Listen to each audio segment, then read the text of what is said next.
발표 진행 순서 제가 사회에 맡게 되었는데 잘 부탁드리겠습니다. 네, 제주대학교 고혜은 학생 발표 부탁드리겠습니다.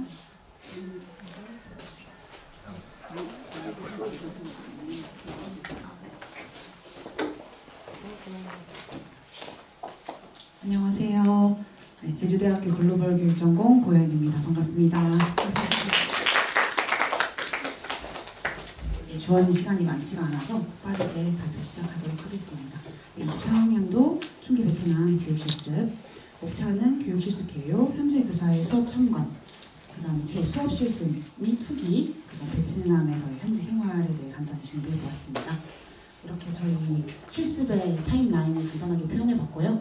저희 베트남에 도착하자마자 수업 시간 피드백을 하고, 그 다음에 월요일날 국기개양 행사, 고등학교 시설 탐방, 현지 교사의 수업 참관을 하고 3일 정도 수업 실습을 진행했습니다. 그리고 화요일 저녁에는 현지 교사와 교류회를 해서 의견이라든지, 의견은 아니고 그런 실생활 부분이라든지 교육 부분에서 의견을 조금 나눴고요. 마지막 금요일에는 비교과 활동으로 박테리오파지 만들기 활동을 진행하고, 사진이 좀 누락됐는데 저희 그 현지에 있는 좀 그 관광지 후회성 투어를 하고 마지막으로 개교기념일 행사를 하고 한국으로 돌아왔습니다. 첫 번째로 교육 실습의 개요. 저의 실습의 목표는 4가지였는데요. 베트남의 문화를 이해하는 것, 그 다음에 해외 교육 현장에서 그 교수를 하면서 글로벌 역량을 강화하는 것, 그 다음에 베트남 고등학교의 교육 과정을 이해해보는 것, 그 다음에 베트남에서의 베트남은 아니지만 제가 해외에서 교사를 생각하는 부분도 있어서 베트남에서 외국인 교사는 어떤 식으로 운영되고 있는지, 또 어떻게 활용을 하고 있는지 이해를 하고자 하였습니다. 그리고 주요 운영 내용으로는 첫 번째는 호학 후에 고등학교에서 수업 실습을 했고, 그 과정 중에 수업 관찰, 지도안 작성, 그다음에 직접 교수를 해보는 수업 실습, 이렇게 첫 번째 활동이 있었고, 두 번째로는 후에대학교 사범대학교 부설고등학교를 방문해서 그 투안호아 고등학교라는 곳에 가서 비교과 활동과 그다음에 기교기념일 행사를 참여했습니다. 첫 번째 저희가 학교에 도착해서 진행하게 됐던 거는 현지 교사의 수업 참관이었는데요. 생물 과목이었고, 그 식물의 광합성에 대해서 수업을 하고 있었고, 이 담당 선생님께서는 KWL 차트라는 수업 전략을 활용하고 계셨습니다. 기존에 다들 알고 계시겠지만 알고 있는 거, 알고 싶은 거, 배운 것에 대해서 정리를 해보는 거였고, 학생들이 학습 목표라든지 본인이 알아야 하는 부분들을 자기주도적으로 학습할 수 있는 그런 전략이었다고 생각을 합니다. 그래서 학생들이 조금 더 적극적으로 수업을 참여할 수 있었고, 그 다음은 제 수업 실습의 후기입니다. 사전 준비로는 제가 맡은 부분은 생물의 발생 부분이었습니다. 그래서 인간이 아닌 동물의 발생, 그 다음에 인간의 발생, 이렇게 2가지 파트로 준비를 해봤고, 교육의 주제를 배정을 받았고, 한국에서는 사실 변태라는 부분이, 발생 부분이 좀 깊게 다뤄보지 않은 교육 내용이었다고 생각을 합니다. 그 예 중에 하나가 그 교과서를 미리 받아봤는데, 그 문제 중에 벼 농사에 큰 피해를 끼치는 메뚜기를 제한하기 위해 발생 과정 중에 어떤 시기에 영향을 미치는 것이 가장 효과적일까? 라는 질문이 있었는데, 이거는 그 벼 농사를 많이 짓는 베트남의 문화를 반영한 교육 과정이 아니었나? 라고 생각을 했습니다. 그리고 수업을 하기 전에 시연을 하고 피드백을 받는 과정에서 저는 흥미 유발의 전략으로 동물의 유생 시기를 보고 성체를 유추하고, 그 다음에 변태하는 동물의 그런 성장 과정을 타임랩스 영상으로 보고 완전 변태와 불완전 변태를 비교하는 식으로 수업을 구성해 보려고 했는데, 이때 그 서 교수님께서 피드백을 해주시던 것 중에 컨셉트 데벨롭먼트라는 그 전략을 안내해 주셔가지고 저는 그 전략을 활용해가지고 수업을 진행했습니다. 그래서 사람이 아닌 동물에 대해서 그 첫 번째 사실을 구성할 때는 컨셉트 데벨롭먼트 전략을 활용을 했고, 그 후에 인간의 발생은 조금 어렵다 보니까 그 영상 자료와 토이의 그 전략을 활용해서 수업을 진행했습니다. 그래서 제가 조금 흥미롭게 느꼈던 그 컨셉트 데벨롭먼트에 대해 간략하게 조금 제가 했던 수업 내용을 설명드리도록 하겠습니다. 이거는 교수자가 어떠한 개념을 머릿속에서 가지고 있을 때 학생들에게 다양한 예시를 제시를 해주고 그 다음에 학생들은 그 예시들을 보면서 개념을 형성해 가는 식의 그 전략이었는데요. 이렇게 장수풍뎅이를 보여주고 이게 내 머릿속에 있는 아이디어의 샘플이다 라고 안내를 했습니다. 그리고 그 다른 예시들을 점점 보여주면서 학생들이 조금 수업에 빠져들 수 있게 빠르게 진행을 했고요. 파리 모드, 장수풍뎅이 같은 경우에는 제 머릿속에 있는 컨셉트에 대한 예스 아이디어였고 그래서 상어와 개는 제 컨셉이 아닌 다른 예시들이었습니다. 그래서 이러한 예시들을 보여주면서 학생들로 하여금 그 예스 아이디어에 대한 특징들을 생각해보게 했고 그 과정에서 학생들이 앞에 나와서 그 특징들을 적어보고 또 아는 것의 특징들을 적어보면서 그 두 개념 간의 비교를 할 수 있었다고 생각을 합니다. 이때 그냥 개념을 쌓는 과정에서 아마 학생들은 곤충이라는 개념을 머릿속에서 생각을 했을 텐데 곤충이 아닌 변태를 하는 동물의 예인 양서류의 그 개구리 그 다음에 곤충이라고 많이들 헷갈려하는 거미류를 제시함으로써 조금 개념의 충돌을 이야기를 했고 그 후에 제가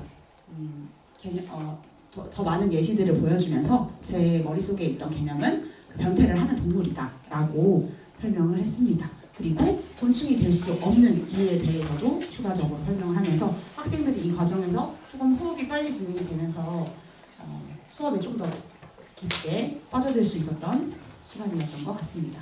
그 후에 과정으로는 불완전 변태와 완전 변태를 조금 비교하기 위해서 그 타임랩스 영상을 보면서 둘의 그 과정을 비교했고 이렇게 사진 자료를 채워보면서 이 빈칸을 채워보는 활동을 통해서 불완전 변태와 완전 변태를 구분할 수 있었다고 생각합니다. 그 다음에 인간의 발생 과정은 조금 어렵다 보니까 학생들이 힘을 잃어가지고 토의를 하는 식으로 진행을 했고 그 워크시트의 예시입니다.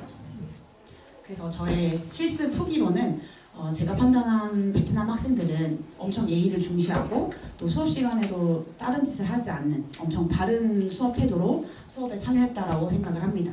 그리고 저는 제 주 수업에 대해서는 말씀을 드렸지만 비교과 활동으로 박테리오 파지를 만드는 그런 활동을 해봤었는데 되게 열정적으로 참여를 하더라고요. 그래서 왜 이렇게 열정적으로 참여를 하는지 되게 간단한 활동이었는데 왜 이렇게 열정적으로 참여를 하는가가 궁금해서 학생들한테 질문을 해봤더니 중학생 때까지는 이러한 교구를 활용하는 실험의 활동을 한 번도 해본 적이 없다고 하더라고요. 고등학교에 와서 처음으로 이런 활동을 해보게 돼서 본인들은 이게 되게 흥미롭고 되게 좋은 교육 방법이라고 생각한다라고 하면서 의견을 줬었고요. 그 다음에 베트남의 교사들은 되게 저희에게 친절했고 학교에 대한 자부심이 엄청 강했습니다. 그리고 저희를 교사로서 되게 존중해주는 태도를 볼 수 있었고요. 베트남은 또 조금 저희랑 학기가 교육과정이 다르게 9월부터 5월까지 학기로 운영이 되고 6월부터 8월까지 방학으로 운영이 되고 있었습니다.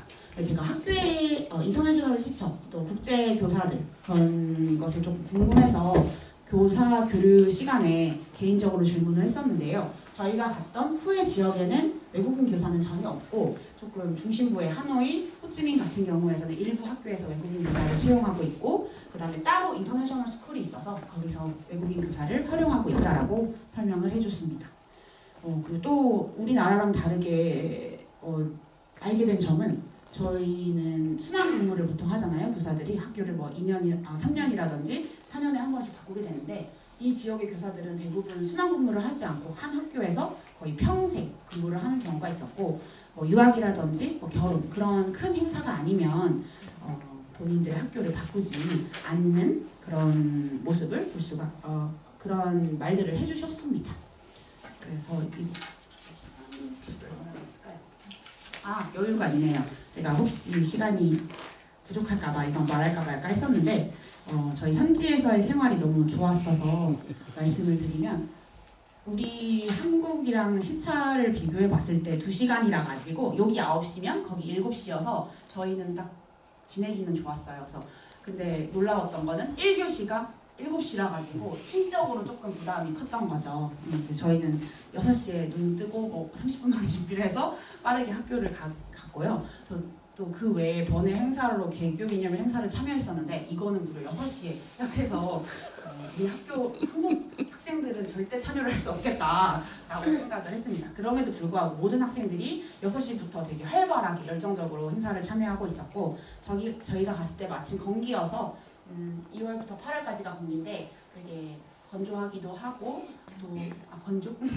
나름 건조하고 저는 되게 만족한 기후였다고 생각을 합니다. 더웠지만 그래도 그때 한국은 되게 추웠기 때문에 만족하면서 지냈고 그 다음에 물가가 매우 저렴해가지고 2인 기준 한 끼에 3,500원 정도 그 다음에 학교를 가는 길에 반미를 판매하고 있는 데가 있어서 먹어봤었는데 한 개에 뭐 500원꼴로 되게 저렴한 물가가 형성되어 있어서 저희는 되게 자유롭게 또 풍족하게 나라를 즐길 수 있었다라고 말할 수 있을 것 같습니다. 여기까지가 저희 발표고요.